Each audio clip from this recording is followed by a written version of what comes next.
सादर प्रणाम। सत्ता में हमारी खास पेशकश चर्चा में आपका एक बार फिर स्वागत है। चर्चा आज हम निर्धारित समय से थोड़ा विलंब से शुरू कर रहे हैं। कारण यह है कि मध्य प्रदेश के मुख्यमंत्री शिवराज सिंह चौहान प्रदेश की जनता को संबोधित करना चाहते थे और हम नहीं चाहते थे कि हमारे दर्शक अपने प्रदेश के मुख्यमंत्री की बात सुनने से वंचित रह जाएं। इसलिए चर्चा के समय को मैंने थोड़ा विलंबित कर लिया। इसके लिए आपसे माफी चाहता हूं। आज का जो हमारा विषय है वो है देश में तेजी रफ्तार से जो कोरोना का संक्रमण बढ़ रहा है, उससे कहीं ज्यादा रफ्तार से हमारे देश के अंदर इस समय सियासत चल रही है। समाधान पीछे रह जा रहा है, सियासत आगे बढ़ती जा रही है। विश्वव्यापी महामारी को देश में रोकने के लिए 25 मार्च को लॉकडाउन का ऐलान किया गया। अब यह लॉकडाउन बढ़ते बढ़ते शनै शनै अब 31 मई तक पहुंचने जा रहा है। कल जो घोषित किया गया उसके अंदर 31 मई तक इसे बढ़ाया गया है। लेकिन लॉकडाउन जैसे बढ़ रहा है उसी गति से संक्रमण की रफ्तार बढ़ रही है, जबकि लॉकडाउन के समर्थन में तर्क यह है कि इससे संक्रमण रुकेगा। कोई बड़े आश्चर्य की बात नहीं है कि कल जब हम ये कार्यक्रम करेंगे तो ये आंकड़ा 1 लाख को पार कर जाएगा। हम एक ऐसे आंकड़े में पहुंचेंगे जहां पहुंचकर हमें कोई खुशी नहीं होगी, हमें कोई आनंद नहीं होगा, हमें कोई प्रसन्नता नहीं होगी, बल्कि इस बात का अफसोस होगा कि एक बड़े पैमाने पर लोगों की जिंदगियों को दांव पर लगाने के बाद भी हम उसे नहीं रोक पाए जिसे हम रोकना चाहते थे। मृतकों की संख्या भी तकरीबन 3000 के पार पहुंच गई है। जिंदगी बचाने की जंग अब अर्थव्यवस्था की दुरुस्ती की तरफ बढ़ चुकी है। सरकार केंद्रीय स्तर पर तकरीबन 20 लाख करोड़ के पैकेज को घोषित करने का दावा कर रही है, लेकिन इस दावे पर भी सवाल उठ रहे हैं। सियासत के मंच पर पक्ष और विपक्ष में तीर छोड़े जा रहे हैं। बहस इस बात पर चल रही है कि लाखों करोड़ों मजदूरों के लिए कौन सी सरकार और कौन सी पार्टी कितनी गंभीर है। संक्रमण का ग्राफ तो ऊपर जा रहा है, लेकिन बयानों का ग्राफ ढलान पर है। लेकिन सबसे बड़ा सवाल यह है कि क्या इन सब के बीच महामारी से निपटने के तौर तरीकों पर गंभीरता दिखाई जा रही है या फिर सियासत के आगे कोरोना का समाधान पीछे हो गया है। इसी अहम मुद्दे पर हम चर्चा करेंगे, लेकिन इस चर्चा को शुरू करें और उन 4 मेहमानों से आपका परिचय कराएं जो इस चर्चा में हिस्सेदारी करेंगे। उससे पहले समय है आज के विचार सूत्र का।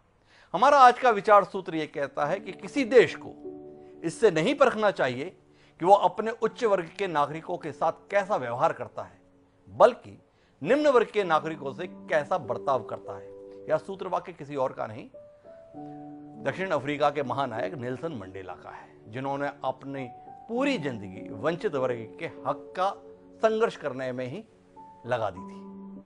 और अब इस विचार सूत्र को लेकर हम अपने विषय पर वापस लौटते हैं। चर्चा की शुरुआत में हम सुनाते हैं कि महामारी के बीच में वो सियासी बोल क्या है जिसके कारण से हमें लगा कि सियासत आगे हो गई और समाधान पीछे हो गया है।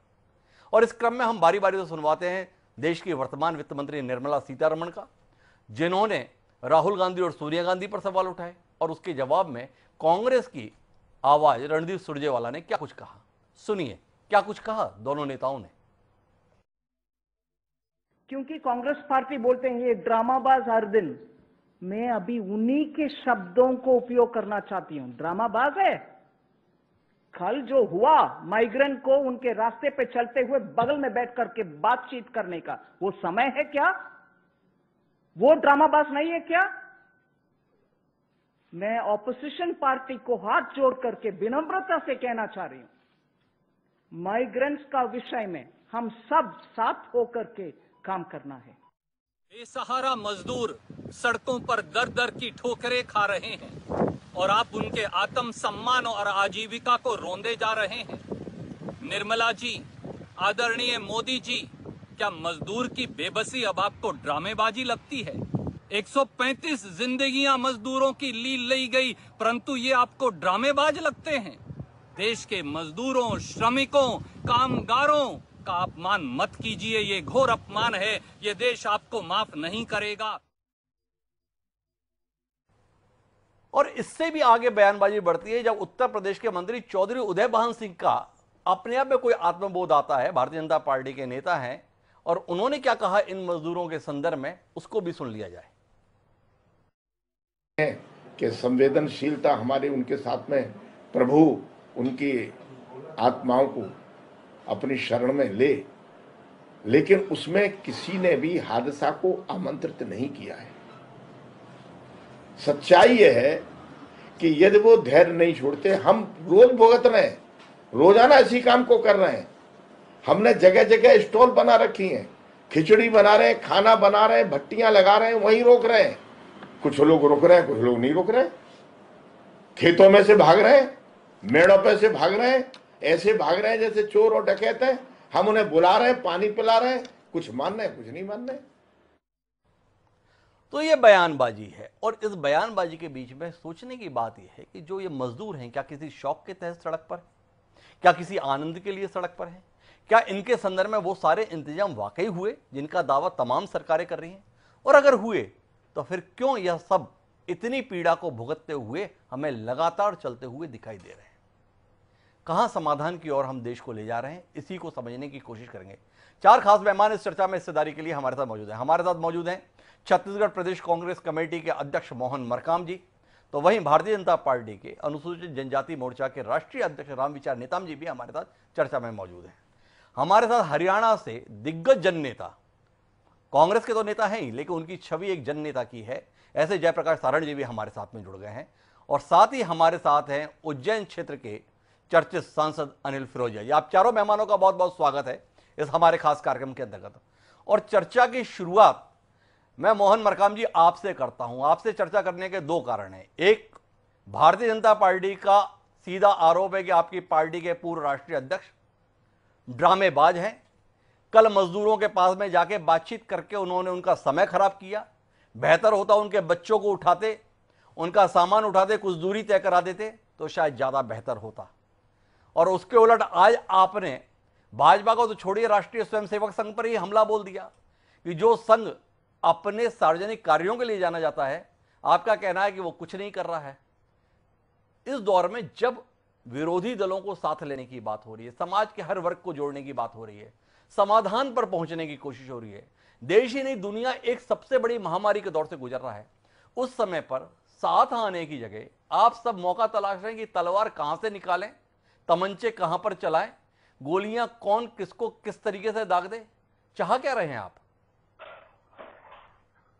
डॉक्टर द्विवेदी जी, पूरे देश में हर सड़क पर एक दिल दहलाने वाला दृश्य है। देश की आत्मा, देश का मजदूर सड़कों पर है। उन्हें, उनके बच्चों और उन परिवारों को जिस हाल में छोड़ दिया गया है, वह किसी भी आंख में आंसू लाने के लिए काफी है। 100 से ज्यादा लोगों की जान हाथ धो बैठे और हजारों सैकड़ों किलोमीटर पैदल चलकर घर वापसी के मजबूर हैं। परंतु आज तक केंद्र सरकार ने ये नहीं बताया कि उन मेहनतकश मजदूरों के लिए क्या कर रही है। 24 मार्च को शुरू हुए लॉकडाउन की घोषणा करते हुए हमारे देश के प्रधानमंत्री जी ने कहा था 21 दिनों में जीतने का प्रधान जी ने दावा किया था। 21 दिन तो कब के बीत गए, कल 17 मई पूरा हो गए। लॉकडाउन का तीसरा ये भी समाप्त हुआ। आज चाइना से भी अधिक 86,000 से अधिक मजदूर इस देश में हुए हैं। आज 11 मार्च को WHO ने कोविड-19 को महामारी घोषित किया था। 24 फरवरी 2020 को माननीय प्रधानमंत्री जी नमस्ते ट्रम्प करके 100 करोड़ से अधिक राशि खर्च करके जो अमेरिका के राष्ट्रपति को बुलाकर नमस्ते ट्रम्प करते हैं। 23 मार्च 2020 को मध्य प्रदेश में शिवराज की सरकार करती है, जबकि 30 जनवरी 2020 को केरल में पहला मरीज कोरोना का इस देश में आया था और हमारे नेता माननीय राहुल गांधी जी ने कहा था कि ये महामारी इस देश में भी फैल जाएगी, मगर उनके बातों को केंद्र सरकार ने नजरअंदाज किया। जब आज देश में मजदूर दर दर भटक रहे हैं, हमारे नेता मजदूरों के पास जाते हैं, उनको सहयोग करते हैं। मजदूरों को सहयोग करने पर वित्त मंत्री निर्मला सीतारमण जी कहती है कि मजदूरों को सहयोग करना अपराध है, ड्रामा है।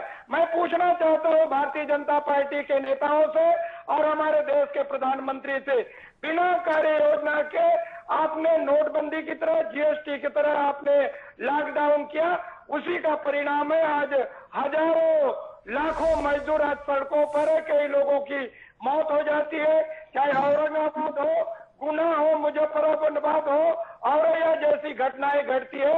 मोदी जी और भारतीय जनता पार्टी की नाकामी के कारण आज हमारे मजदूर दर दर भटक रहे हैं।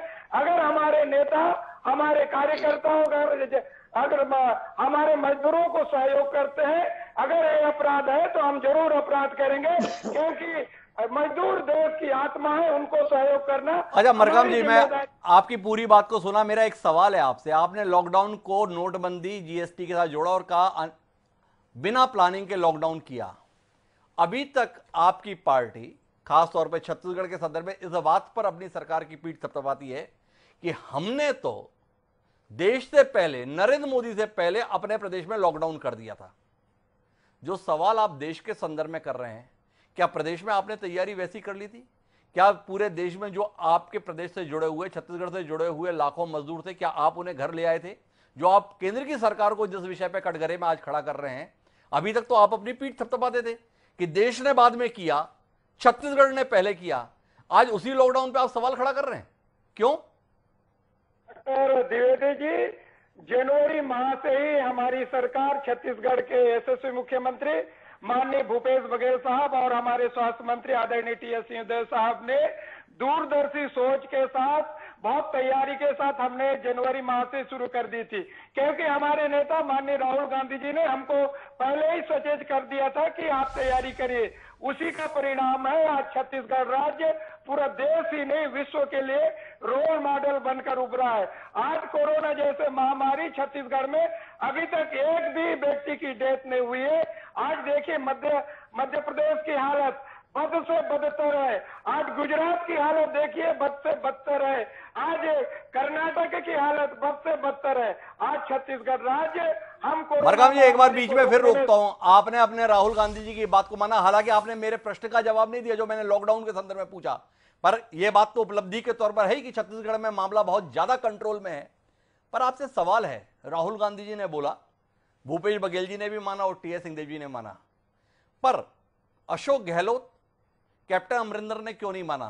इस पर भी थोड़ा रोशनी डालें, क्योंकि वहां तो हालात उतने ही खराब हैं जितने गुजरात में, जितने कर्नाटक में हैं। 5-5.5 हजार से ज्यादा का आंकड़ा पहुंच चुका है राजस्थान में। आपके राष्ट्रीय नेता की बात नहीं सुनी क्या अन्य राज्यों के कांग्रेसी मुख्यमंत्रियों ने? देखिए डॉक्टर द्विवेदी जी, वहाँ की सरकार हो, चाहे राजस्थान हो, चाहे पंजाब की सरकारें हैं, वहाँ की सरकारों ने भी अपनी तैयारी की है। आज केंद्र सरकार भीलवाड़ा का उदाहरण देता है। भीलवाड़ा मॉडल पूरे देश में लागू होना चाहिए, केंद्र की सरकार ने स्पष्ट कहा है, तो वहाँ की सरकारों ने भी तैयारी कर थी। उसी का परिणाम है, वहाँ भी अन्य प्रदेशों की तुलना में राजस्थान और पंजाब में भी हम रोकने में सफल हुए हैं। रही बात आज जी, फिरोजिया जी मेरे साथ में जुड़े हुए हैं। उनके जिले के नजदीक से ही राजस्थान शुरू हो जाता है, कई रास्ते उधर से निकलते हैं। फिरोजिया जी, आपने मोहन मरकाम जी की पूरी बात को सुना। कुछ सवाल आपसे हैं। एक जानने का विषय ये कि जिस सपने के साथ लॉकडाउन घोषित किया गया था वह फेल हो गया, सामने दिखाई दे रहा है। 1 लाख की ओर हम पहुंचने वाले हैं, जबकि बात थी 21 दिन में खत्म कर देने का।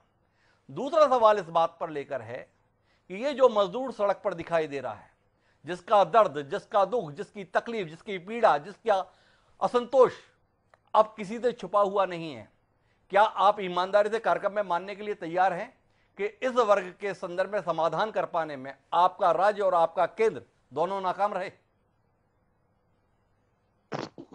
ये अभी मैं मरकाम जी को सुन रहा था जी। अच्छा हुआ तो हमने करा जी और बुरा हुआ तो केंद्र ने करा जी।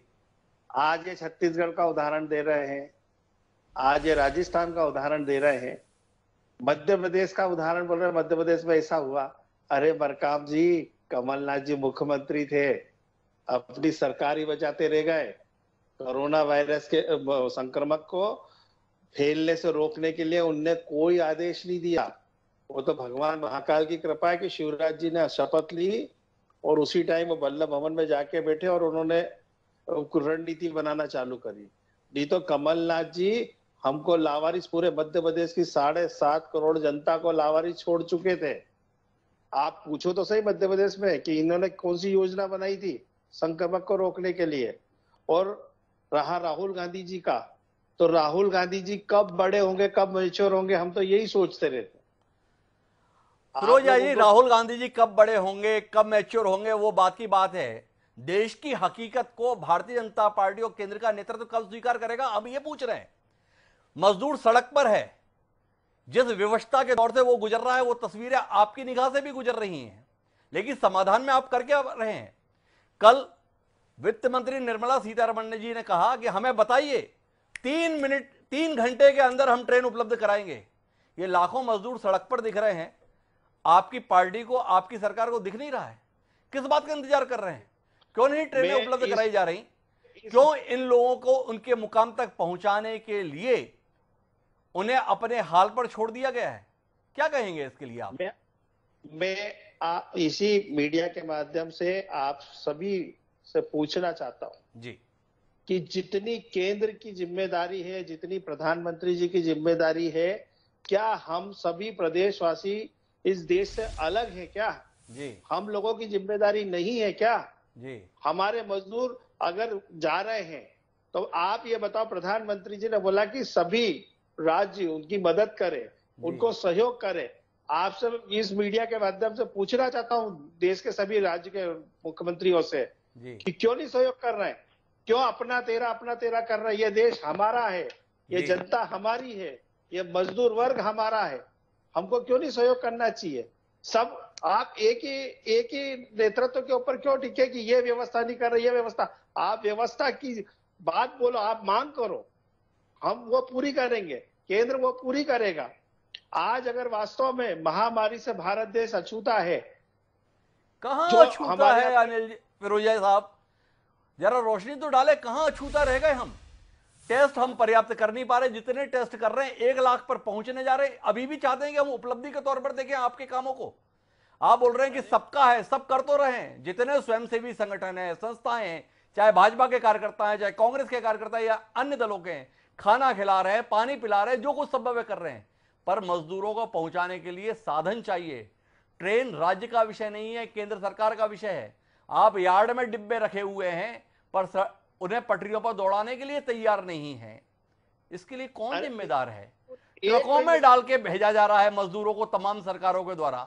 सोशल डिस्टेंसिंग की बात करते हैं, मैं अपनी पीसीआर टीम से कहूंगा वो दृश्य दिखाए आप लोगों को कि किस तरीके से मजदूरों का परिवहन वाहनों के माध्यम से किया जा रहा है, क्या भीड़ जुट रही है। आज ये तमाम दृश्य देखिए, सोशल डिस्टेंसिंग, लॉकडाउन की हवा निकल चुकी है आपके कुप्रबंधन से।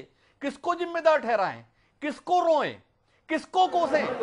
राज्य की सरकार को कोसें, केंद्र की सरकार को कोसें या अपने भाग्य को कोसें?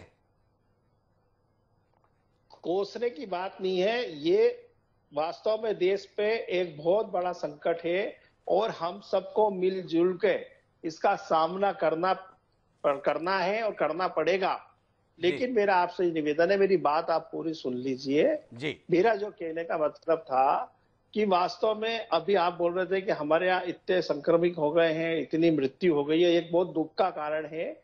लेकिन ये भारत में नहीं, पूरे विश्व में संक्रमक है जी। और हम इसको वास्तव में प्रधानमंत्री जी ने धीरे धीरे जो लॉकडाउन बढ़ाया है जी, उसी का कारण है कि हम बहुत अभी भी बच रहे हैं। लेकिन आने वाला समय और संकट वाला है जी। क्योंकि जो ये मजदूर गांव घर जा रहे हैं, ये क्योंकि सब लोगों को ये लग रहा है कि बाल बच्चे लेके कैसे भी अपने अपने घर पहुंच जाए, अपनी जन्मभूमि पर पहुंच जाए, तो हमको उनकी मदद करना पड़ेगी। हमारे मध्य प्रदेश में एंट्री हो रही है, हम उनको भोजन भी करा रहे हैं, पानी भी पिला रहे हैं, गाड़ियां भी उपलब्ध करा रहे हैं। मैं अपने क्षेत्र में कम से कम 25,000 मजदूरों को लाया हूं। मेरी लोकसभा से लोग क्रॉस हो रहे हैं, तो मैंने अपने कार्यकर्ता, अपनी जनता के हाथ जोड़ के निवेदन करा है कि सोशल डिस्टेंसिंग का पालन करते हुए उनको भोजन भी कराएं, पानी भी पिलाएं और अगर नंगे पांव हो तो उनको चप्पल भी हम पिलाने का काम मैं करें। जयप्रकाश जी के पास चलूंगा, उससे पहले एक सवाल आपसे और करता हूं। दलगत राजनीति से परे हटकर एक जननेता होने के नाते, जनप्रतिनिधि होने के नाते ईमानदारी से आपसे उत्तर की अपेक्षा करता हूं। क्या आप इस बात से इत्तेफाक नहीं रखते हैं कि इन मजदूरों की समस्या के समाधान के लिए और अधिक प्रयत्न की जरूरत है, और अधिक संसाधन की जरूरत है, और अधिक ट्रेनों को उपलब्ध कराए जाने की जरूरत है? क्या इससे आपका कोई इंकार, कोई असहमति, कोई आपत्ति? हमारे प्रधानमंत्री जी, हमारे केंद्रीय मंत्री जी ने कहा है कि आप मांग तो रखो कि हमको इतनी ट्रेनें चाहिए, बसें चाहिए, व्यवस्थाएं चाहिए, तो वो सब देने को तैयार तो हैं। पर दलगत राजनीति से ऊपर उठ के हम लोगों को प्रयास करना पड़ेगा, क्योंकि ये मजदूर भी हमारे अपने हैं, कोई दूसरे देश के नहीं है। तो हम अगर ये मजदूर हमारे अपने हैं तो वो तस्वीरें दिखाता हूं। एक तस्वीर है चाक घाट रीवा की, एक तस्वीर है आज गाजियाबाद की, एक तस्वीर है यमुनानगर की। क्या हो रहा है? आप बोल रहे हैं कि खाना खिलाया जा रहा है, आप बता रहे हैं कि उनको पानी पिलाया जा रहा है, लेकिन आप यमुनानगर की तस्वीरें देखिए, आप देखिए चाक घाट रीवा में कल क्या लाठीचार्ज हुआ है। ये देखिए ये तस्वीर, ये मिल रहा है मजदूरों को। और इसके साथ चलता हूं मैं जयप्रकाश जी के पास, जिन्होंने जनहित के लिए ही अपनी राजनीति की है। और जयप्रकाश जी, आपसे जानना चाहूंगा कि मौजूदा दौर में जो अपेक्षा थी सियासतदानों से, सियासी पार्टियों से, क्या ऐसे नाजुक दौर में भी आप महसूस कर रहे हैं कि देश में राजनीति से परे रख के जन सरोकारों पर बात हो रही है, समाधान खोजा जा रहा है?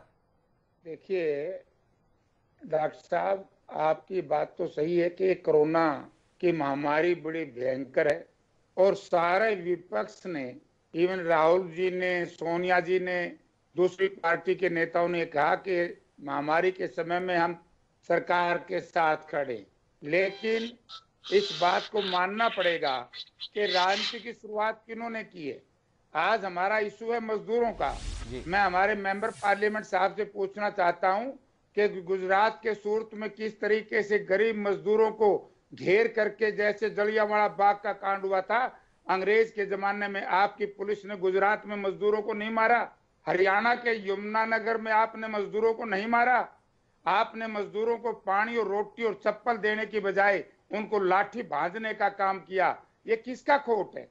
जब इस तरह की व्यवस्था आएगी डॉक्टर साहब, तो फिर पॉलिटिकल पार्टियों ने कोई न कोई निर्णय तो लेना पड़ेगा। और राहुल जी ने क्या गलत काम किया है? राहुल जी ने या प्रियंका जी ने या हमारे दूसरे स्टेट के नेताओं ने यही तो कहा है कि हमें साधन मुहैया कराइए, हम तैयार हैं। तो राहुल जी अगर वहां चले गए एक मजदूरों को सांत्वना देने के लिए, उनको ढाढ़स बंधाने के लिए कि कांग्रेस आपके साथ है, तो क्या बुरा किया है? जिस तरीके से भारतीय जनता पार्टी, मैं तो सही, कांग्रेस को दिखना भी तो चाहिए। दिखाया दिख रही है, सिर्फ मीडिया में आना, आरोप लगाना, आपने जब तक कहा, फिरोजा जी मेरा आग्रह है, हम यहां पर बहस नहीं करते, चर्चा करते हैं। जब आप बोल रहे थे, जयप्रकाश जी ने पूरी बात को सुना, बहुत वरिष्ठ नेता है, वो अपनी बात कह ले, मैं फिर आपके पास आ जाऊंगा, आप इशारा कर देंगे, मैं आपकी बात सुनाने के लिए आ जाऊंगा, उसमें झगड़े की कोई बात नहीं है। जी जयप्रकाश जी, पहले मेरी बात सुनिए। मजदूरों को राहुल गांधी ने कहा, एक बात बताओ, चलो मैं मानता हूँ आप फिरोजिया जी, मैं फिर आपसे आग्रह कर रहा हूं, मैं आपके पास वापस आऊंगा, लेकिन जयप्रकाश जी वरिष्ठ नेता, उनकी बात तो सुनिए। अगर आप भी सुनने से इनकार करेंगे तो जनता क्या सुनेगी? जी कहां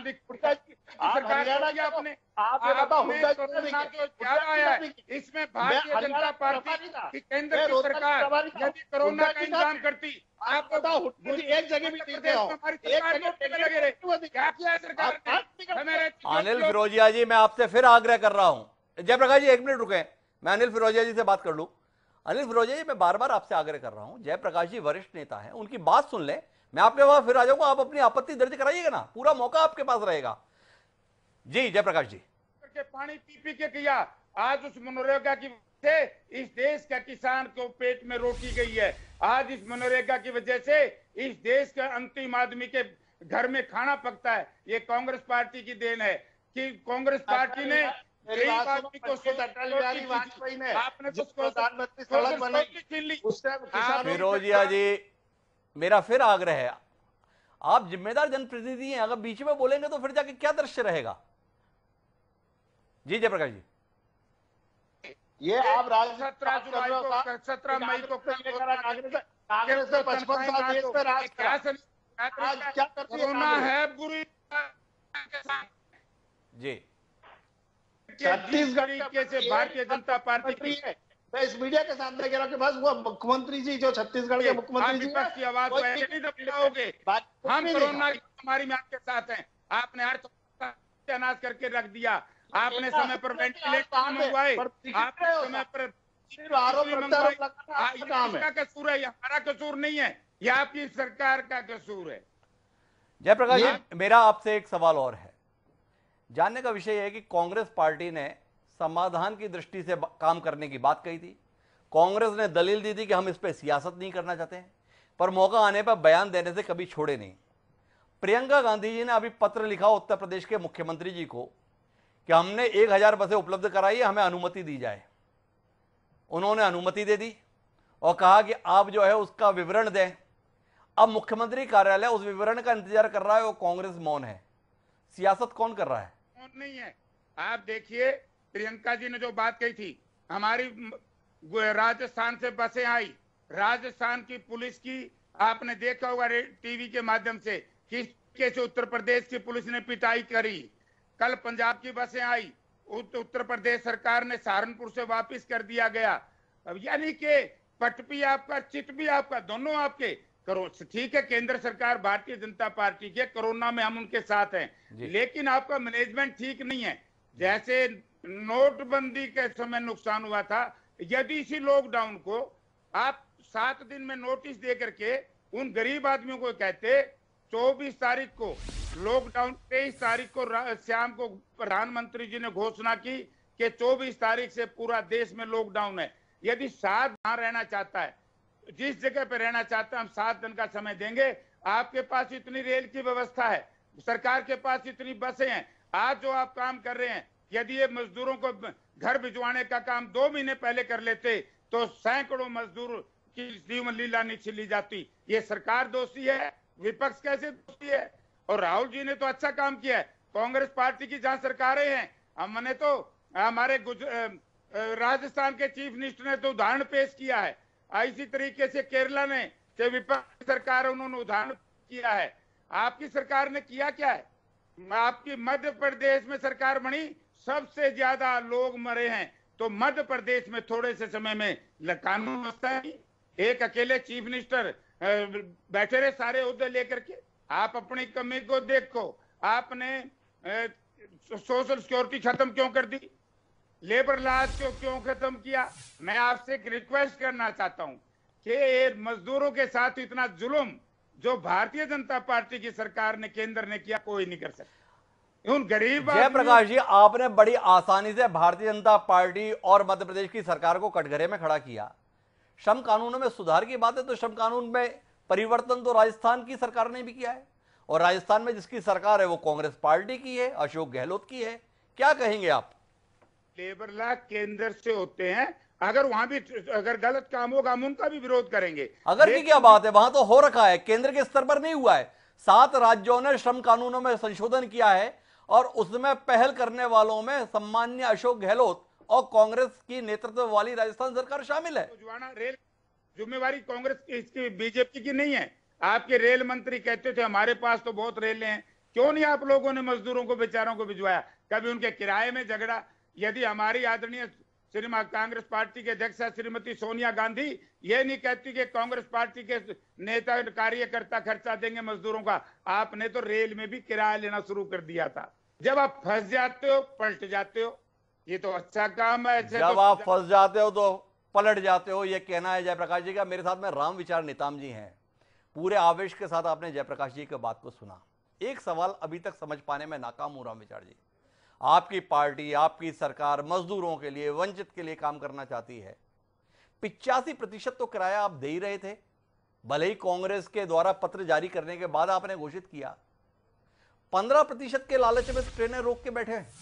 ये राज्य का 15% लेना है, इसलिए राज्य जब कहेगा तो ही चलाएंगे। और इतने हजारों लाखों मजदूर सड़क पर घूमते हुए दिखाई दे रहे हैं, वो आपको दिखाई नहीं दे रहा है। किस लिए 15% इतना ज्यादा प्यारा है? देखिए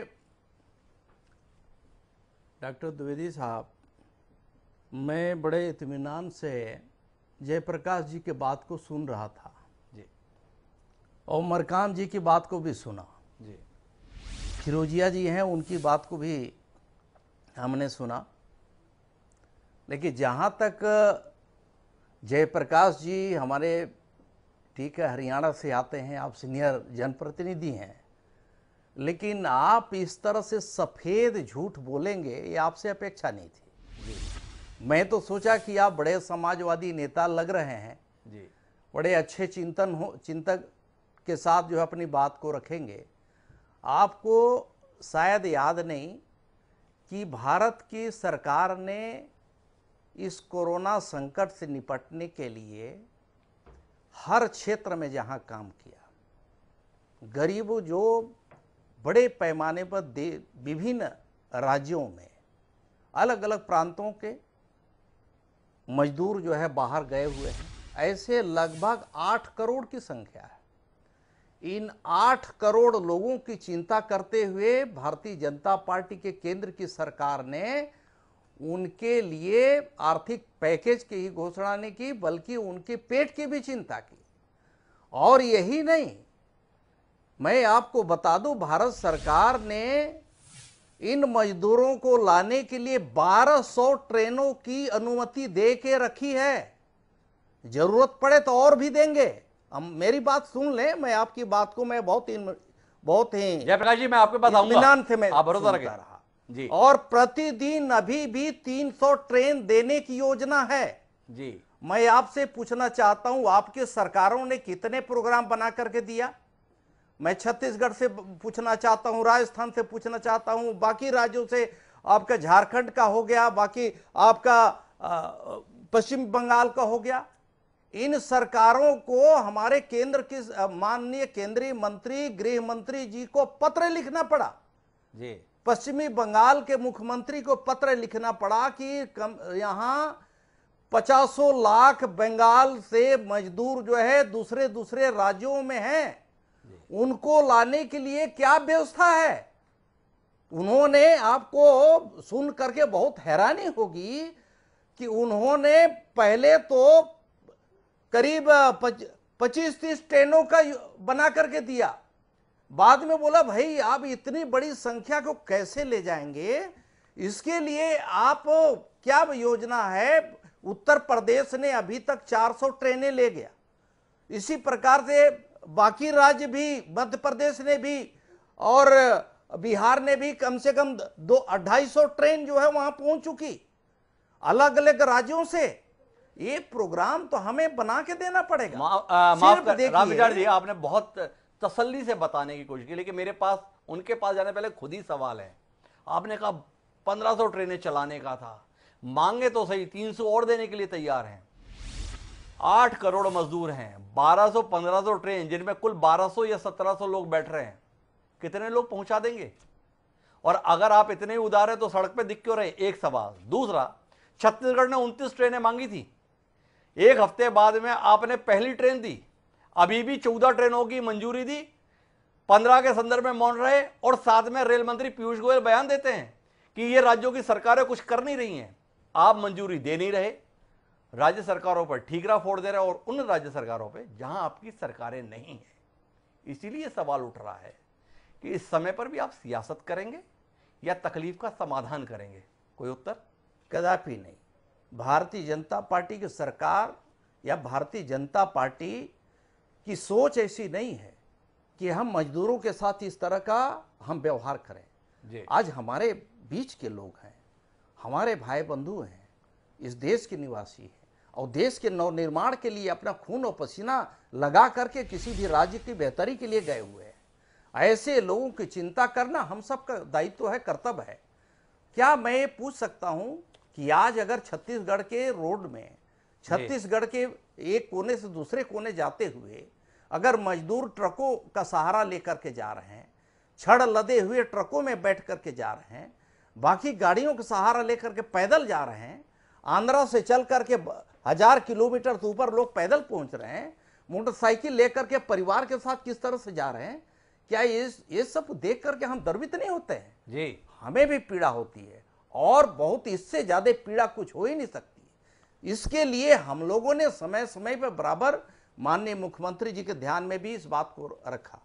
क्या इस बारे में सर्वदलीय बैठक करने का कोई निर्णय किया? कोई इस बारे में कोरोना संकट जैसे आज विश्व की एक महामारी जो आई हुई है, पूरा विश्व में है, विश्व जो है त्रस्त है, हमसे ज्यादा जो है विकसित कंट्री, उनकी हालत क्या है? आज तो हम फिर भी हम ये कह सकते हैं कि बाकी कंट्री से हमारी स्थिति आज भी अच्छी है। इसका कारण यह है ये देशवासियों का है, ये देश के यहाँ के लोगों का जिस प्रकार से सहयोग मिला माननीय प्रधानमंत्री जी के एक आह्वान पर, दूसरे आह्वान पर जिस प्रकार से पूरा प्रधानमंत्री जी की बात पर पूरे सहमति जताते हुए जिस प्रकार से साथ दिया, मैं समझता हूं कि कांग्रेस इसका जो है बेजा फायदा उठाना चाहती है और इसमें भी राजनीति कर रही है। राम विचार जी, मैं फिर आपको रोकता हूं। मैं ये अपनी बात को मैं पूरी करना चाहता हूं जी। ये कांग्रेस के लोग या बाकी जो विपक्ष के लोग हैं, इसमें आग लगाने के काम मत करिए। आग लगाने के काम करिएगा, जल के भस्म हो जाइए। अच्छा राम विचार, एक बात बताइए, अगर आपकी नाकामी पे सवाल उठे तो इसे आग लगाने के तौर पर आप लोग क्यों बताने लगते हैं? क्यों चाहते हैं कि आप जो कुछ भी करें लोग केवल ताली ही बजाएं? आप जब 2000 4000 का आंकड़ा था वो बोलते थे कि हमने नियंत्रण में रखा हुआ है, बात समझ में आती थी। आज 1 लाख पे पहुंच रहे फिर भी बोल रहे हैं हम बहुत बेहतर है। क्या बेहतर है? जब आप 300-600 पे थे तब आपने लॉकडाउन किया।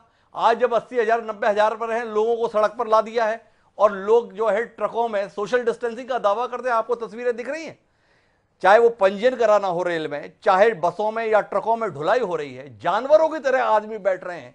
कहां सोशल डिस्टेंसिंग? ये तस्वीरों में आपको सोशल डिस्टेंसिंग दिख रही है? कहां पहुंचा दिया देश को? और फिर भी चाहते हैं कि कोई आवाज ना उठे, और उठे तो उसे सियासत करार दें, उसको जो है देशद्रोही करार दें, उसको जो है आग लगाने वाला करार दें। चाहते क्या हैं?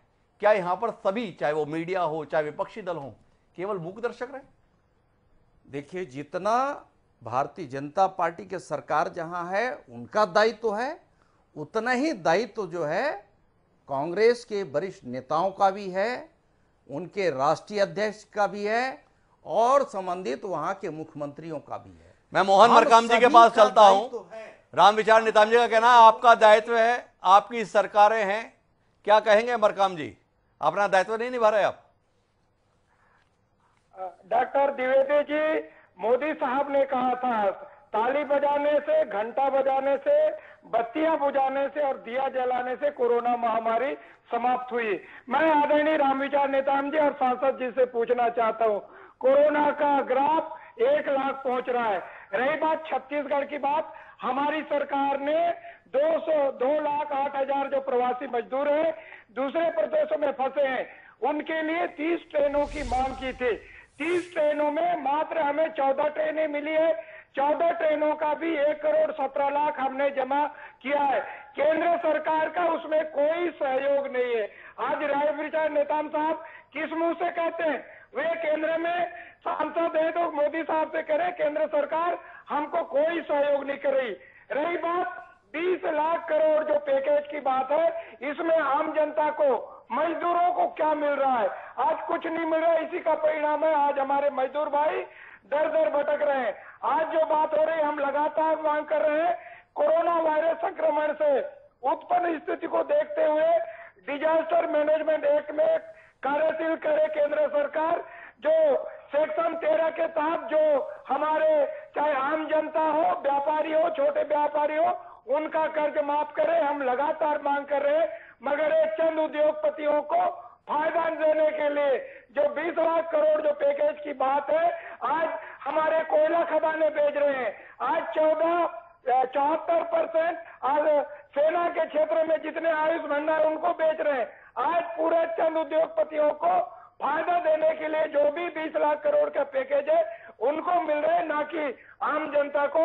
आज आम जनता दर दर भटकने के लिए मजबूर है। मैं आदरणीय दोनों सांसद महोदय से निवेदन करना चाहता हूं, आपको केंद्र में देश की जनता की सेवा करने के लिए सत्ता मिला है, ना कि करोड़ों लोगों को बेरोजगार और जिस ढंग से 1947 जैसे जो दर्दनाक घटनाएं हैं, पलायन की जो स्थिति बनी है, आज वही स्थिति आज फिर से बनी है। अगर आज इसमें भी थोड़ी भी नैतिकता है, राजनीति छोड़कर करोड़ों हमारे श्रमिक भाइयों को, आप लोगों को सहयोग करना चाहिए। मैं आप सबसे निवेदन करना चाहूंगा। मरकाम जी, आपने सारी कुछ बातें कही, केंद्र सरकार को कटघरे में खड़ा किया। आपसे सवाल है, इन्होंने मजदूरों के लिए कुछ नहीं किया, इन्होंने जरूरतमंदों के लिए कुछ नहीं किया। जहां आपकी सरकारें हैं, आपने क्या तीर मार दिया? क्या ऐसा दे दिया है मजदूरों के संदर्भ में जिसमें आपको लगता है कि आपकी सरकारों का राज्य में होना जनता के हित में है?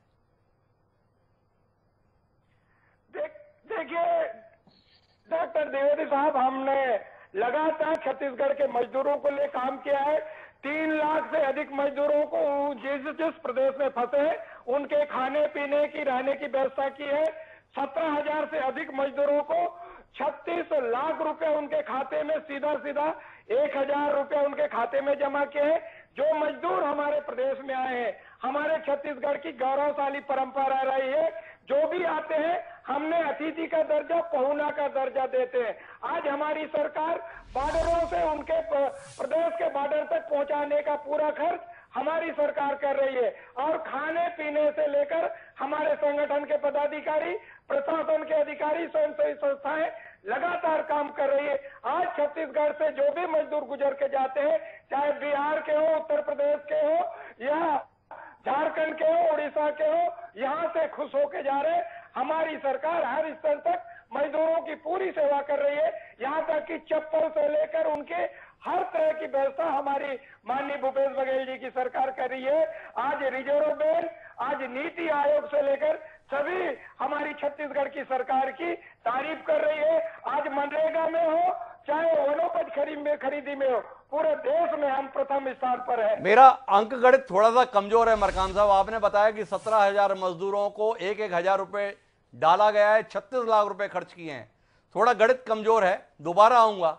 बताइएगा कि अगर 17,000 मजदूरों को 1,000 रुपए डाले गए तो कितने पैसे डल जाने चाहिए थे, और आपका कितना भी डालना बकाया है। लेकिन मैं फिरोजिया साहब आपके पास में वापस लौट रहा हूं, और मेरा आपसे जो सवाल है वो ये है कि मजदूरों के संदर्भ में लोग अभी भी पूछ रहे हैं कि 20 लाख का पैकेज आया और मजदूरों का कटोरा खाली रह गया। गांव के संदर्भ में फिर भी एक समाधान है कि मनरेगा के अंदर 40,000 करोड़ अतिरिक्त देने की घोषणा इस पैकेज में है, लेकिन मजदूर केवल गांव में नहीं पाए जाते, शहरी क्षेत्र में भी पाए जाते हैं।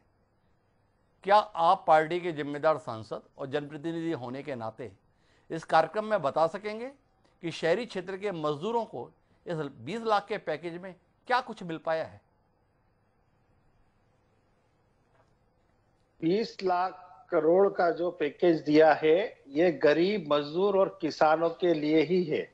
ये नेता जी जो आरोप लगा रहे थे, और अपने हमारे हरियाणा के जो माननीय जयप्रकाश जी, हाँ, हेलो जी जयप्रकाश जी, आरोप लगा रहे थे कि कुछ ही उद्योगपतियों को करने के लिए, प्रोत्साहित करने के लिए ऐसा वो बजट बनाया है। अगर आप उसको विस्तृत बजट को आप देखेंगे तो गरीब किसान और मजदूरों के लिए ही माननीय नरेंद्र मोदी जी और हमारी सीतारमण जी ने ये बजट बनाया है। उसको आप व्यवस्थित पढ़ेंगे, उसको ध्यान से करेंगे तो आपको सब जवाब मिलने वाले हैं। लेकिन मैं अभी नेताम जी को जो सुन रहा था कि हमने छत्तीसगढ़ में ये करा, मैं वही बात कर रहा हूँ कि राजनीति ही चल रही है जी। मजदूरों की वो जो सेवा होना चाहिए या मजदूरों को जो अवेयरनेस होना चाहिए, या आप नेताम जी ने सबके नाम लिया, मध्य प्रदेश के मजदूरों का नाम नहीं लिया, क्योंकि मध्य प्रदेश के मजदूर वहां से पैदल आए, बिगर भोजन पानी के आए। ये राजनीति हो रही है। मैं मजदूर का बेटा हूँ, मेरे पिताजी भी मिल में मजदूर थे, मुझे मालूम है मजदूर का दर्द क्या होता है। इसीलिए तो मैंने फिरोजिया साहब आपसे एक मासूम सा सवाल किया, और मेरा सवाल केवल इतना है साहब, मैंने मान लिया 20 लाख करोड़ आपने केवल किसान, मजदूर, वंचित वर्ग के लिए दिए हैं। हालांकि उस पर बहस का एक अलग कार्यक्रम कर सकता हूं, लेकिन मेरा तो सवाल आपसे केवल इतना है, आप मजदूर के बेटे हैं, जनता की राजनीति करते हैं, जनता के बीच में रहते हैं। आपकी पार्टी की केंद्र में सरकार है जो दुनिया की सबसे बड़ी पार्टी होने का दावा करती है। सवाल केवल इतना पूछा मैंने कि शहरी क्षेत्र में जो तमाम मजदूर हैं उनको इस बजट में जो राहत पैकेज की शक्ल में दिया गया है, क्या मिला है? मजदूरों को राहत के लिए क्या नहीं दिया? पूछ तो रहा हूं मैं आपसे, आप ही बताइए ना। ये आपसे पूछ रहा हूं ना, आप प्रश्न कर रहे हैं, मैं आपसे प्रतिप्रश्न कर रहा हूं जी। आपने पूरा बजट देखा ना जी? ये इनने देखा, पढ़ा जी, सुना जी? ये मंच में बैठ के प्रश्न करना, आप उसको पहले स्टडी करो, फिर अपन बात करेंगे कि क्या दिया और क्या नहीं दिया। फिरोजिया जी, मेरा स्पष्ट तौर पर आरोप है कि शहरी क्षेत्र के मजदूरों को कुछ नहीं मिला, सिवाय इसके कि 8 करोड़ प्रवासी मजदूरों को 5 किलो गेहूं या चावल और 1 किलो दाल, कुल मिला के 20 लाख करोड़ के पैकेज में इतना ही उनके हिस्से में आया है। आपको मेरे इस दावे पर ऐतराज है तो आप उस पैकेज का हवाला देते हुए पूरे दर्शकों को लाभान्वित कर सकते हैं। जो ज्ञान कम है उसको बढ़ा सकते हैं। एक बात मैं आपसे यही पूछ रहा हूं, आप उलझाने के काम कर रहे हो, मैं आपसे बात कर रहा हूं कि आप ही बताओ ना कि क्या नहीं दिया। तो मैं तो बोल दिया कि कुछ नहीं दिया, सिवाय एक 5 किलो गेहूं या चावल और 1 किलो दाल, इतना ही हिस्से में आया है 20 लाख करोड़ के पैकेज के अंतर्गत। ये मेरा था। आप वापस अगर कोई हस्तक्षेप करने जाएगा तो आपके प्रति पास रुक करूंगा, लेकिन मैं जयप्रकाश जी के पास जाता हूं। जयप्रकाश जी, लेके मेरा आपसे सवाल अनुत्तरित रह गया। मैंने आपसे सवाल किया था, प्रियंका गांधी जी ने दावा किया 1000 बसें सीमा पर हैं, उनके प्रस्ताव को स्वीकार कर लिया गया उत्तर प्रदेश सरकार के द्वारा। और जैसे ही उन्होंने स्वीकार किया, दोनों पत्र आप स्क्रीन पे देख सकते हैं, हम सब उस सूची का इंतजार कर रहे हैं जिसमें बस का नंबर हो, परिचालक का नाम हो। अभी तक सूची की प्रतीक्षा ही है। यह सियासत है या समाधान? अब बताओ। जैसा कि नेताम जी कह रहे थे कि हम उनको 1000 रुपए मजदूरों को दे रहे हैं, तो अब ये ब्रेक तो भारतीय लगा लो, जनता आप पार्टी ब्रेक रोक लो। नरेंद्र मोदी की सरकार हर मजदूर को दे रही है, नरेगा में उनको काम दे रही है। अब मेरी बारी आ गई ना, जी मैं जयप्रकाश जी। समझाता हूँ आपको। आप जी, तो नहीं जी समझ पाए, जयप्रकाश मैं जी। समझाता हूँ आपको। जी जयप्रकाश। हाँ, क्या सुधांशु जी बताइए। मेरा सवाल आपसे यह है कि प्रियंका गांधी जी ने उत्तर प्रदेश सरकार योगी आदित्यनाथ जी को पत्र लिखा कि हम मजदूरों को उनके मुकाम तक पहुंचाना चाहते हैं, हमारी 1000 बसें सीमा पर खड़ी हुई हैं, आप अनुमति दें। उत्तर प्रदेश सरकार ने उन्हें अनुमति दे दी है और ये चाहा है कि आप बसों के नंबर और उनके वाहन चालकों की डिटेल उपलब्ध करा दें। सूची का इंतजार कर रहा है उत्तर प्रदेश प्रशासन, इंतजार कर रहे हैं हम सब लोग। कांग्रेस मौन है। इस मौन को सियासत समझें या समाधान, ये मेरा आपसे सवाल है। मैं बताता हूं आपको। प्रियंका जी ने उस वक्त कहा था जब उत्तर प्रदेश के अंदर सैकड़ों की तादाद में मजदूर मर गए थे, और इससे पहले आदरणीय श्रीमती सोनिया गांधी जी ने यह कहा था कि यदि केंद्र की सरकार रेल फ्री नहीं चलाती तो मजदूरों का खर्चा कांग्रेस पार्टी के कार्यकर्ता नेता देंगे जी। और हर स्टेट में हमने तैयारी शुरू कर दी जी। तो एकदम आनंद फानन में केंद्र सरकार ने कहा कि 85% हम देंगे, 15% स्टेट गवर्नमेंट देगी। मैं दोनों माननीय सांसदों से एक बात पूछना चाहता हूं, जो कह रहे थे जेपी साहब ने स्पैच झूठ की है। मेरे 3% अगर उनका जवाब दे देंगे, जो जनता मुझे सजा देगी मैं भुगतूंगा। 29 मार्च को एमपी साहब, भारत के प्रधानमंत्री जी ने एमएचए की जो एडवाइजरी आई थी उसमें कहा था कि जितने भी एमएसएमई के लोग हैं, मजदूर हैं, उनमें जितने कॉन्ट्रैक्टर के पास मजदूर हैं, सबको तनख्वाह देनी पड़ेगी और देनी चाहिए। और कल 17 तारीख को आदेश आ गया कि हम वो आदेश वापस लेते हैं। एमएसएमई का कोई भी मालिक किसी को तनख्वाह दे ना दे, ये मजदूर विरोधी कदम नहीं है क्या? मनरेगा, कांग्रेस पार्टी के डॉक्टर मनमोहन सिंह प्रधानमंत्री थे। यदि ये मनरेगा कांग्रेस ना लेकर के आती, आप देहात में बसने वाले गरीब मजदूर को, दिहाड़ीदार को क्या देते? आज प्रशंसा करनी चाहिए, अच्छे कामों की प्रशंसा करो। यदि कहीं कमी रही है, हो सकता है हमारे अंदर कोई कमी थी, तब देश के लोगों ने हमें रिजेक्ट किया, लेकिन आज इस महामारी में कमी कांग्रेस पार्टी की नहीं है। कांग्रेस पार्टी ने, जहां भी कांग्रेस पार्टी की सरकारें हैं, हमारे मुख्यमंत्रियों ने, जहां हमारे विपक्ष के नेता हैं, विपक्ष के नेताओं ने दिन रात मेहनत करके उस गरीब आदमी के पेट भरने का काम किया। और आप हंसते हो, आप सैकड़ों मजदूरों को मरवा करके, रेल किसके हाथ में थी? केंद्र में ट्रांसपोर्टेशन किसके हाथ में थी? आपने पुलिस हरियाणा में किस तरीके से यमुनानगर में मजदूरों को लाठियों से मार मार के सत्यानाश कर दिया। जिस तरीके से रेल के अंदर बेचारे भूखे भाने मजदूर पड़ गए और मध्य प्रदेश में रेल ऊपर से निकल गई, ये किसकी जिम्मेवारी थी? जयप्रकाश जी, आपने सारी बात कह दी, लेकिन मेरा जो प्रश्न था वो प्रश्न वैसा ही अनुत्तरित रहेगा जैसा फिरोजिया साहब के पास था। मैंने आपको एक पत्र दिखा रहा हूं, ये पुराना पत्र नहीं है, 16 मई 2020 ऑल इंडिया कांग्रेस कमेटी का पत्र है। स्क्रीन पर देखिए, प्रियंका गांधी जी का पत्र योगी आदित्यनाथ जी को लिखा हुआ है और उसमें उन्होंने बताया है कि 500 बसें गाजीपुर बॉर्डर गाजियाबाद और 500 बसें नोएडा बॉर्डर पर खड़ी हुई हैं। आप हमें अनुमति दें ताकि हम मजदूरों को उनके घर तक पहुंचा सकें।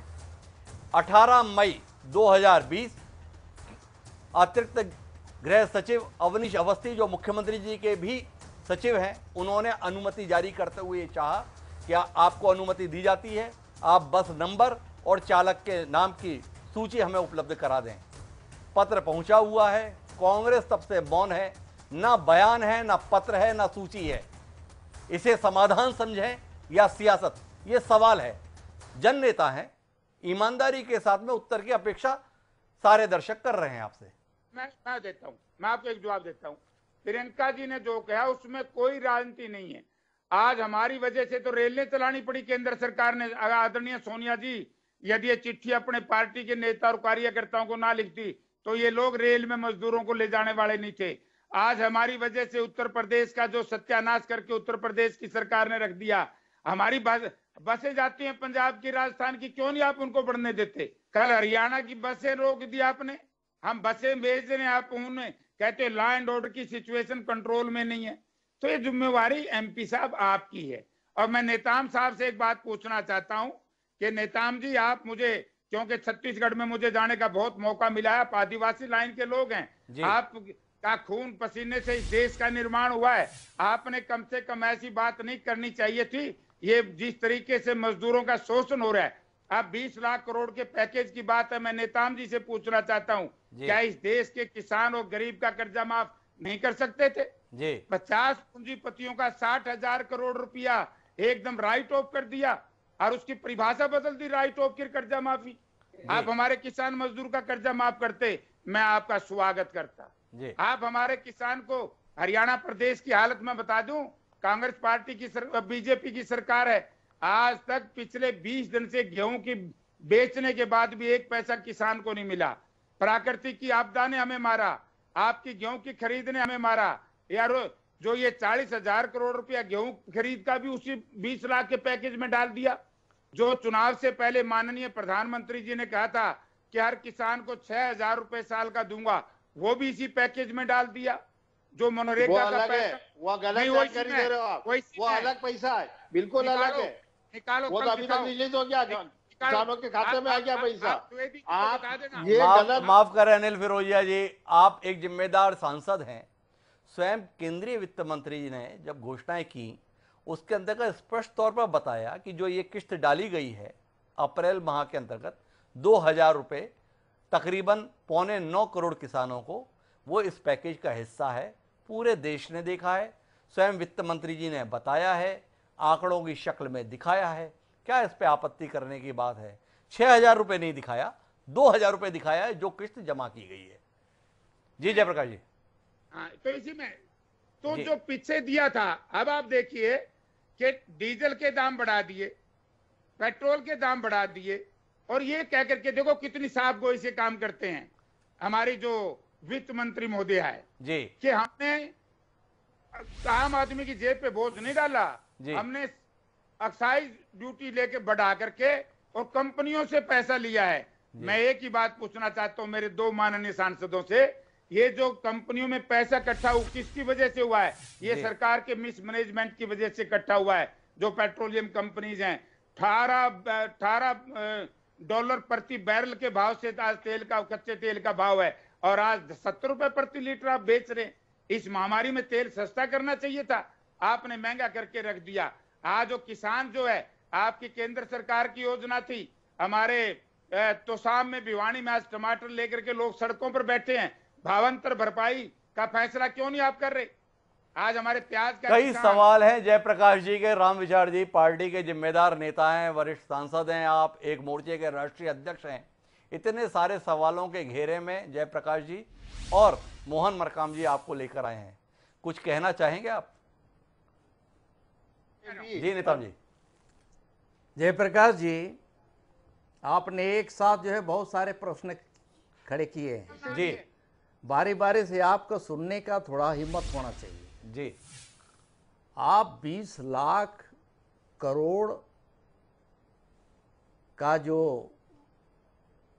आप बराबर जो है उसी का रट लगाए हुए हैं जी आप क्या चाहते हैं कि वो सीधे जो है आपके खाते में चला जाए?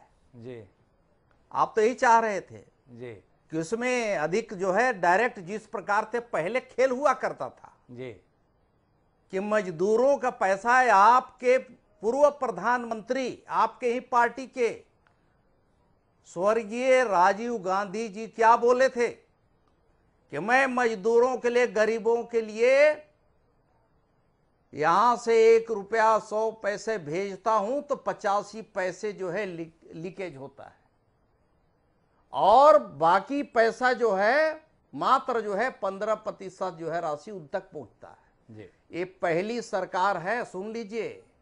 एक गांव गरीब किसान मजदूर नौजवान बच्चे बुजुर्गों की चिंता करने वाली सरकार है, इन्हीं बेसहारा वर्गों की चिंता करने वाली सरकार है। इस सरकार के माध्यम से जितने भी कल्याणकारी योजना चल रहे हैं, चाहे किसानों के लिए हो, चाहे मजदूरों के लिए हो, चाहे बेसहारा वर्ग के लिए हो, चाहे दिव्यांग वर्ग के लिए हो, वो डायरेक्ट जो है उनके अकाउंट में राशि जा रहे हैं और इसलिए आपको तकलीफ होने लगी। पहले इनके गरीबों का नाम और कांग्रेस का काम खाली यही हुआ करता था। आज ये सरकार ने आज किसानों का अगर 2000 हम उनके अकाउंट में जमा कर रहे हैं, अगले हम 1 महीना के बाद हम फिर 2000 जमा करेंगे, इसमें क्या तकलीफ है? हमने आज उन जो दिव्यांग लोग हैं उनके अकाउंट में निराश्रित जो वर्ग के लोग हैं, जो विधवा पेंशन पाने वाले, उनका राशि को बढ़ा करके उनके अकाउंट में सीधे जमा करना शुरू किया। हमने, हमारी सरकार ने जो उज्ज्वला योजना के तहत देश में लगभग 8 करोड़ ऐसे माताएं बहनें जिनके नाम से उज्ज्वला के तहत उनको जो है गैस का कनेक्शन दिया हुआ है, उनको अकाउंट में हम जमा कर रहे हैं सीधे, और किसी दूसरे के यहां नहीं जा रहा है। और इसी तरह से जितने भी जन धन योजना के तहत जिन गरीबों माताएं बहनों का जिन अकाउंट्स है, उनके अकाउंट्स में 500 जो है राशि जमा है। फिर इसके बाद जो है 1 महीना के बाद फिर वो राशि जमा। आपने सबके लिए बहुत कुछ किया रामविचार जी। एक मिनट रोकूंगा मैं आपको। इन सब के लिए आपने बहुत कुछ किया, पूरा देश आपका अभिनंदन करता है, आभारी है। भाई इतना बता दीजिए, जो ये लाखों लाख लोग सड़क पर हैं, उनकी दुख, उनकी तकलीफ, उनके दर्द के लिए क्या आपकी पार्टी और सरकार के पास तुरंत कोई समाधान है, या वो केवल और केवल इस बात से ही हौसला बनाए रखें कि 20 लाख करोड़ इस देश के नाम पर निकाले जा चुके हैं, पहुंचने वाले हैं? या आपको लगता है जन नेता होने के नाते कि इनके संदर्भ में वाकई कोई ठोस कदम उठाए जाने की जरूरत है, ताकि इन्हें सड़क से उठाकर यातायात के साधनों के माध्यम से उनके मुकाम तक पहुंचा जा सके? सबसे बड़ा सवाल। देखिए, निश्चित तौर पे मैंने बताया कि देखिए, इन सब की बेबसी को देखते हुए, ऐसे लोगों की ही चिंता करते हुए हमारी सरकार ने 1200 ट्रेन की योजना बना के रखी और प्रतिदिन जो है लगभग जो है 300 ट्रेनें चल रही हैं अलग अलग राज्यों में। उन राज्यों के झारखंड भी जा रहे हैं, बाकी राज्यों में भी जा रहे हैं, सभी उत्तर प्रदेश हो गया, मध्य प्रदेश हो गया, झारखंड, आंध्रा का हो गया, तेलंगाना, सभी राज्यों में जा रहे हैं और यहाँ भी ट्रेनें आना शुरू हो गया। और हम सबका कर्तव्य है, अलग अलग वैचारिक रूप से हम अलग पार्टी दलगत भावना का हो सकता है, लेकिन इन मजदूरों के प्रति हमारी संवेदना संयुक्त रूप से झलकना चाहिए। आपकी संवेदना है, ये कहना है नेताम जी का। मैं कार्यक्रम के अंतिम चरण में हूं, 30-30 सेकंड के लिए अपने बाकी मेहमानों के पास चलूंगा। मरकाम जी, 30 सेकंड। हम सियासत करें या समाधान? समाधान के लिए आपके पास क्या सुझाव? देखिए, हम लोग लगातार, हमारी सरकार मजदूरों के समस्याओं के लिए समाधान कर रही है और समाधान करने के लिए मैं केंद्र सरकार और आदरणीय नेताम साहब और आदरणीय रेल मंत्री से आह्वान करूंगा कि हमने जो 30 ट्रेनें मांगी है उसकी परमिशन दे, ताकि हम छत्तीसगढ़ के मजदूरों को सकुशल छत्तीसगढ़ वापस ला सके। तकरीबन 2 लाख मजदूर हैं पूरे देश में इस समय। मरकाम जी, क्या 30 ट्रेनों से काम चल जाएगा? क्या आपको नहीं लगता है कि हमें और की जरूरत है? जैसे जैसे हमारे पास आंकड़े आ रहे हैं और हमारे मुख्यमंत्री जी आज ही कहा है 37 ट्रेनों की मांग की है, तो जैसे जैसे हमारे पास आंकड़े आते जा रहे हैं, हमारी सरकार प्रतिबद्ध है यहाँ के मजदूरों को लाकर यहाँ रोजगार देने के साथ साथ उनको हर तरह की सुविधाएं देगी और आते ही उनके नाम से। मरकाम जी का कहना है कि ट्रेनें उपलब्ध कराई जाएं और उसकी दिशा में सभी लोग प्रयत्न करें। फिरोजिया साहब, आपके पास कोई समाधान मौजूदा संकट से उबरने के संदर्भ में, सियासत से बचने के संदर्भ में? मेरा तो ये कहना है कि हमको, जैसे प्रधानमंत्री मोदी जी ने अपने भाषण में भी बोला है जी, कि सबको साथ में लेके आत्मनिर्भर के लिए सबको साथ में कदम उठाना पड़ेगा। सबका साथ, सबका विश्वास जीतते हुए पूरे देश को एक साथ सबको लेके चलना पड़ेगा। दलगत राजनीति से उठना पड़ेगा, क्योंकि ये जो मजदूर हैं ये अभी घर पहुंच रहे हैं। इसके बाद इनको हर काम, हाथ को काम मिले ताकि वो मजदूर, उनके और उनके बच्चे सुरक्षित रह सके। इसके लिए हमको सबको मिलजुल के प्रयास करना पड़ेंगे, न कि एक सरकार या एक व्यक्ति के ऊपर नहीं रुकना पड़ेगा। हम सबको दलगत राजनीति से ऊपर उठ के काम करना पड़ेगा। बहुत सुंदर बात अनिल फिरोजिया साहब ने कही है कि केवल उनका घर तक पहुंचना महत्वपूर्ण नहीं है, घर पहुंचने के बाद उनके हर एक के हाथ में काम आए, इसकी चिंता हम सबको करने की जरूरत है। बहुत ही सार्थक तरीके से हम इस चर्चा को लेकर जा रहे हैं। जयप्रकाश जी, आपके पास कोई समाधान? हाँ, मेरा समाधान मैं कहना चाहता हूं कि ये जो 20 लाख करोड़ की जो घोषणा की है, इसमें लोन ज्यादा है। तो मेरा एक सुझाव है कि अगर इसमें अच्छा होता, नेताम जी, आप प्रधानमंत्री जी से, वित्त मंत्री जी से कह करके आज परचेजिंग पावर बढ़ानी हमने किसान और मजदूर की, डायरेक्ट किसान और मजदूर के जेब में पैसा डलवाओ जल्दी से जल्दी, ताकि उसकी परचेजिंग पावर बढ़े। कारखानेदार का कारखाने में बना हुआ माल व्यापारी के माध्यम से बिके, उससे हम इस बीमारी से निकल पाएंगे। हमको ये नहीं चाहते, हमको विरोध के स्वरूप आपसे नहीं बोल रहे, लेकिन लाखों लाख करोड़ों मजदूर सड़क पे हैं। तकलीफ आपने भी है, तकलीफ हमने भी है, हम भी उसी वर्ग से जिस वर्ग से आप हैं। लेकिन इस बात को तो आप मानोगे कि आते आते देरी कर दी। ये काम थोड़े दिन पहले हो जाता तो बेहतर होता। ये परचेजिंग, बिल्कुल मौके की बात पे जयप्रकाश जी की परचेजिंग कैपेसिटी बढ़े, इसकी दिशा में केवल कर्ज ना हो, राहत की शक्ल में मजदूर और किसान के पास पैसा पहुंचे। आखिरी टिप्पणी राम विचार जी की। निश्चित तौर पे जो 20 लाख करोड़ का जो आर्थिक पैकेज की जो घोषणा की गई है, उसमें आप हर वर्ग के लिए जिस प्रकार से योजना बना करके जो बजट प्रस्तुत किया गया है, मैं समझता हूं कि जयप्रकाश जी और मोहन मरकाम जी इसका थोड़ा अध्ययन करिए, पूरे अध्ययन कर लीजिए कि इसमें है क्या। एमएसएमई के तहत जो है 3 लाख करोड़ की योजना हम दे रहे हैं, उसी प्रकार से किसानों के हित में हम सब्सिडी की उसमें बहुत सारे स्कीम ला रहे हैं। इसके साथ साथ मैं कहना चाहता हूं कि जिस प्रकार से छत्तीसगढ़ के लिए आप जितना ट्रेन मांग कर रहे हैं, क्या उतना ट्रेन से आपके मजदूर आ जाएंगे?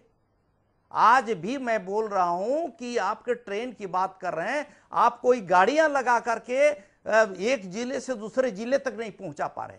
मध्य प्रदेश के बॉर्डर में वहां पर पड़े हुए हैं मजदूर हमारे छत्तीसगढ़ के, वहां के लोगों को उठा करके नहीं ला पा रहे हैं।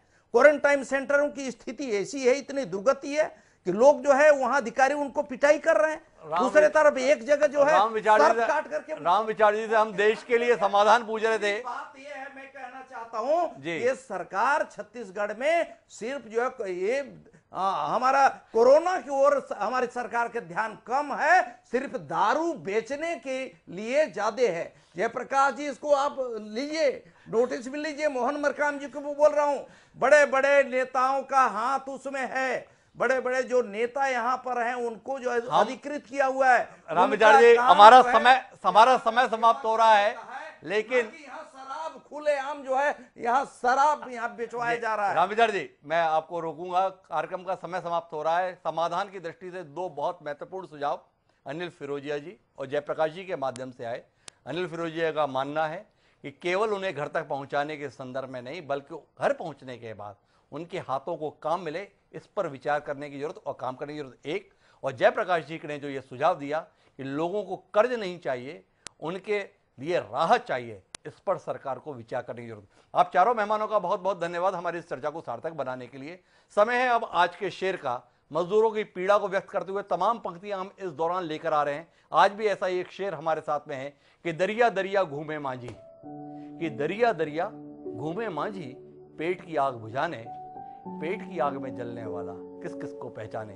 जमीलुद्दीन आली ने जो ये शेर लिखा है, आप सड़क पर बाहर आइए और देखिए जो मजदूर नंगे पैर खाली पेट हैं, वह केवल और केवल इस भावना को व्यक्त कर रहे हैं। उम्मीद है कि सरकारें जहां पर भी हों, जिस भी पार्टी की हों, वह इस पर विचार करेंगी और उनके दर्द को समझकर समाधान करने की कोशिश करेंगी। आज के लिए इतना ही, मुझे दीजिए सदा प्रणाम।